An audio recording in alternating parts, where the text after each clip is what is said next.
জানিয়ে দিব এই মুহূর্তে আমাদের হাতে এসেছে গুরুত্বপূর্ণ আপডেট সংবাদের শিরোনাম। শুরুতেই থাকছে বেগম খালেদা জিয়ার জন্য দেশবাসীর কাছে দোয়া চাইলেন রাষ্ট্রপতি। এবারে থাকছে বিএনপির দু গ্রুপের সংঘর্ষ, ককটেল বিস্ফোরণ। আরও জানাবো জামায়াত নেতাকে বহিষ্কার। এদিকে বেগম খালেদা জিয়া কেমন আছেন সর্বশেষ তথ্য জানালেন আসিফ নজরুল। সব শেষে জানিয়ে দিব ইরানের পরমাণু স্থাপনা নিয়ে ভয়ের তথ্য দিলেন পররাষ্ট্রমন্ত্রী। এতক্ষণ শুনছিলেন হাতে থাকা আপডেট সংবাদের শিরোনাম, এবারে বিস্তারিত।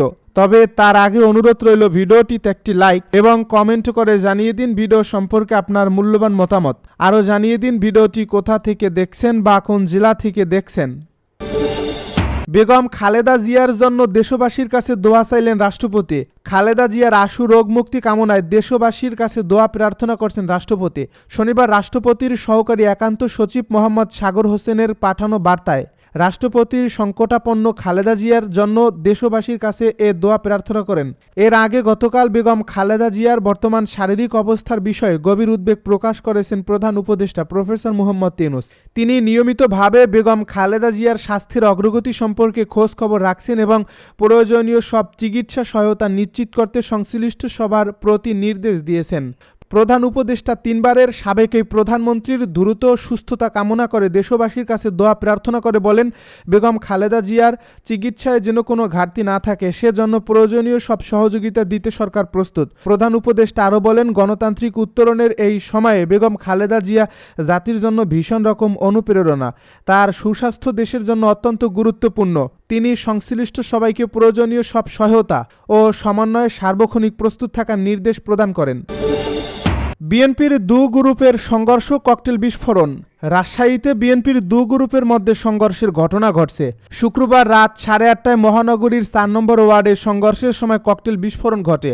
একই সঙ্গে 4 নম্বর ওয়ার্ডের দলীয় কার্যালয় ভাঙচুর চালানো হয়। সংঘর্ষের কেন্দ্রবিন্দু ছিলেন 4 নম্বর ওয়ার্ডের সাবেক সাধারণ সম্পাদক ও কাউন্সিলর রুহুল আমিন টুনু।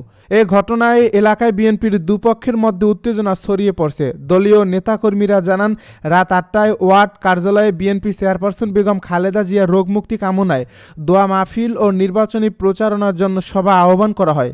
এ সভায় টুনু, রাজপাড়া থানা বিএনপির সভাপতি মিজানুর রহমান, সাধারণ সম্পাদক আমিনুল ইসলাম সহ অন্যান্য নেতারা উপস্থিত ছিলেন। তবে ওয়ার্ড বিএনপির সভাপতি রকিব উদ্দিন টুটুল এবং তার অনুসারীরা টুনুর উপস্থিতি মেনে নিতে পারেনি। তারা দলীয় কার্যালয়ে গিয়ে টুনুকে জোরপূর্বক বের করার চেষ্টা করেন এবং তাকে গালাগালি করেন। এ ঘটনায় দুপক্ষের মধ্যে সংঘর্ষ বাধে। টুটুলের অনুসারীরা দলীয় কার্যালয়ের দরজা ভাঙচুর করে। এক পর্যায়ে টুনু ও ওয়ার্ড বিএনপির সাধারণ সম্পাদক আহসান হাবিব, রুবেলের সমর্থকদের প্রতিরোধে টুটুলের অনুসারীরা কার্যালয় থেকে বের হয়ে যান। এরপর সামনে রাস্তায় পরপর 2টি ককটেলের বিস্ফোরণ ঘটে। তবে দলের নেতাকর্মীরা জানায় এতে কেউ গুরুতর আহত হয়নি। টুটুল ও তার অনুসারীরা বলেন, আওয়ামী লীগের শীর্ষ শাসনকালে টুনু কাউন্সিলর বলেন তিনি আওয়ামী লীগে যোগ দিয়েছিলেন। দলের সকল সুযোগ নিয়ে রাজনৈতিক পট পরিবর্তনের পর আবার বিএনপিতে এসেছেন। দলের দুঃসময়ে নেতাকর্মীদের পাশে না থেকে নিজের আখের গুছিয়েছেন। টুনুর কাছ থেকে সুবিধা নিচ্ছেন এমন নেতাকর্মীরা এখন তার পক্ষ অবলম্বন করছেন। মসজিদে ঢুকে বিএনপি নেতাকর্মীদের উপর হামলা। গাজীপুর জেলা সদর জামায়াতের ওয়ার্ড সেক্রেটারি জিল্লুর রহমানের সদস্য পদ বাতিল করে তাকে সংগঠনের সব পদ থেকে স্থায়ীভাবে বহিষ্কার করা হয়েছে।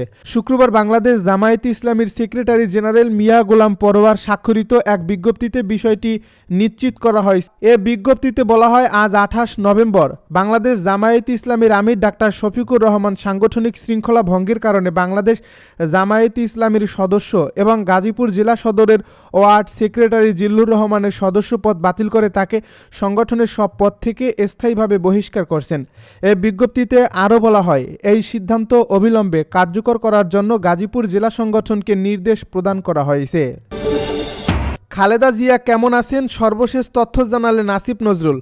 বিএনপি চেয়ারপারসন বেগম খালেদা জিয়ার বর্তমান শারীরিক অবস্থার খোঁজ নিতে মধ্যরাতে রাজধানীর এভার কেয়ার হাসপাতালে গেছেন অন্তর্বর্তী সরকারের আইন, বিচার ও সংসদ বিষয়ক উপদেষ্টা অধ্যাপক ডক্টর আসিফ নজরুল। প্রধান উপদেষ্টা ডক্টর মোহাম্মদ ইউনূস শুক্রবার রাতে আইন উপদেষ্টা এবং তার বিশেষ সহকারী মনির হায়দারকে হাসপাতালে পাঠান। এছাড়া বিএনপির মহাসচিব মির্জা ফখরুল ইসলাম আলমগীর, স্থায়ী কমিটির সদস্য আব্দুল মুঈন খান ও মির্জা আব্বাসও হাসপাতালে গিয়ে গভীর রাত পর্যন্ত থেকে দলীয় প্রধানের স্বাস্থ্যের স্বাস্থ্যের খবর নিয়েছেন।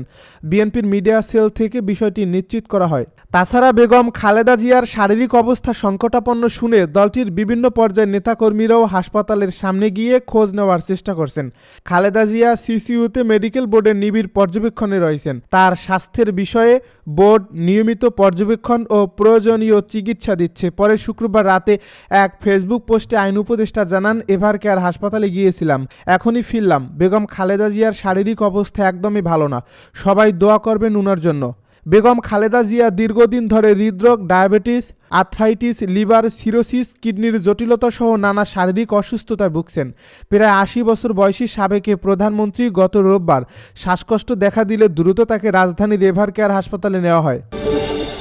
ইরানের পরমাণু স্থাপনা নিয়ে ভয়ের তথ্য দিলেন পররাষ্ট্রমন্ত্রী। ইরানের পররাষ্ট্রমন্ত্রী আব্বাস আরাগচি দেশটির পরমাণু স্থাপনার বিষয়ে সতর্কবার্তা দিয়েছেন। তার মতে সাম্প্রতিক এই হামলায় ক্ষতিগ্রস্ত পরমাণু স্থাপনাগুলোর কাছে যাওয়া এখন ঝুঁকিপূর্ণ।